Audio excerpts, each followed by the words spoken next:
ఒకరోజు బ్యాప్టిస్ట్ చర్చిలో వెళ్ళి నేను ఉపవాసం ఉండి ప్రార్థన చేస్తున్నాను. దేనికోసం? అప్పుడు క్యాట్ ఎగ్జామ్ ప్రిపేర్ అవుతున్నాను. క్యాట్ ఎగ్జామ్ దేనికి రాస్తారు చెప్పండి? క్యాట్ అంటే పిల్లి కదన్నా అన్నారు పొరపాటున. క్యాట్ ఎగ్జామ్ దేనికి రాస్తారంటే ఎంబీఏ కోసం రాస్తారు. ఎంబీఏ లాంటి చదువులు చదవాలి అంటే క్యాట్ ఎగ్జామ్ రాయాలి. Cat GRE. క్యాట్ ఎగ్జామ్ కోసం ప్రిపేర్ అవుతున్నాను.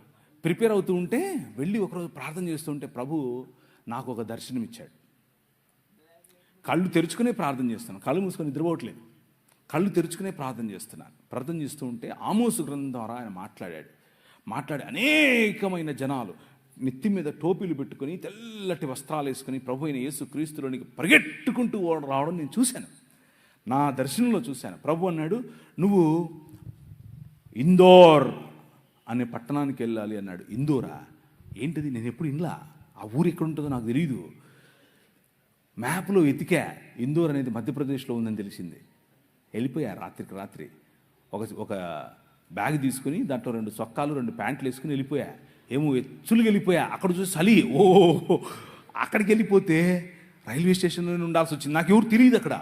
3 రోజులు 3 రాత్రుళ్ళు రైల్వే స్టేషన్లోనే ఉన్నాను.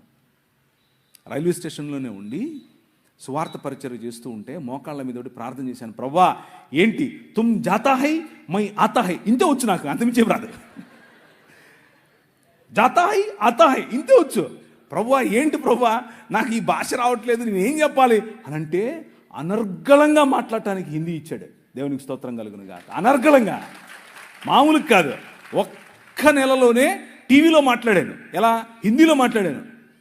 నేనేం నేర్చుకోలా, ఏ స్కూల్కి వెళ్ళలా, ఏ గ్రామర్ చదవలా. కానీ వాళ్ళు నన్ను సౌత్ ఇండియన్ అనుకోరు. ఎందుకు అని అంటే నేను మాట్లాడే హిందీ అంత శుద్ధంగా ఉండేట్లుగా మాట్లాడాను ఆ రోజుల్లో, ఒక్క నెలలో. కారణం ఏంటి అని అంటే ద పవర్ ఆఫ్ గాడ్. నీ రాజు ఆయన వాడుకోవాలి అనుకుంటే కావలసిన ఈవులు ఇస్తాడు, కావలసిన వరాలు ఇస్తాడు, కావలసినటువంటి అవకాశాలు ఇస్తాడు. నాకు ఇచ్చాడు. నేను వెళ్ళి మాట్లాడాను. అక్కడ కలిసాను నా భార్యను. అందుకు చెప్పాను ఇది, ఇంకేదో దాని కాదు. అక్కడ ఏంటి ఫుల్ చక్కెర వేసారేంటి? నేను చక్కెర తాగను, హనీ. ఓకే.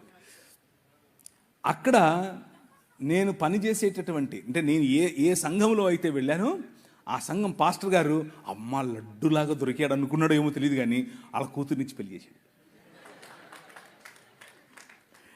నిజంగానే ఆయనకు నేను లడ్డూగా దొరికానో లేదో తెలియదు, కానీ నాకు మాత్రం నా భార్య లడ్డుగానే దొరికింది. మామూలు లడ్డు కాదు. ఇప్పుడు నేను చేసే పరిచర్య, మీకు కనిపించే పరిచర్య, నేను చేసే పరిచర్యల్లో ఒక 10వ వంతు మాత్రమే. నిజంగా చెప్తున్నాను, 10వ వంతు మాత్రమే.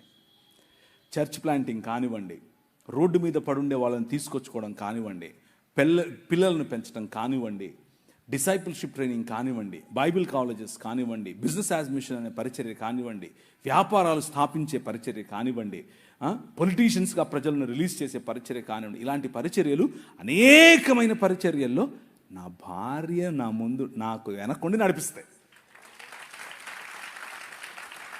మామూలు కాదు. నేను తల, కానీ ఆమె మెడ. ఆమె ఊగినట్టే మనం ఊగాలి, ఏం ఆప్షన్ లేదు. ఫోన్ చేసింది, ఎప్పుడొస్తున్నా? మీరేమో 2 గంటల వరకు చెప్పాలంటారా? అంత కుదరదు. అక్కడ హైకమాండ్ స్విచ్ చేసింది, వెళ్ళిపోవాల్సిందే, వేరే ఆప్షన్ లేదు.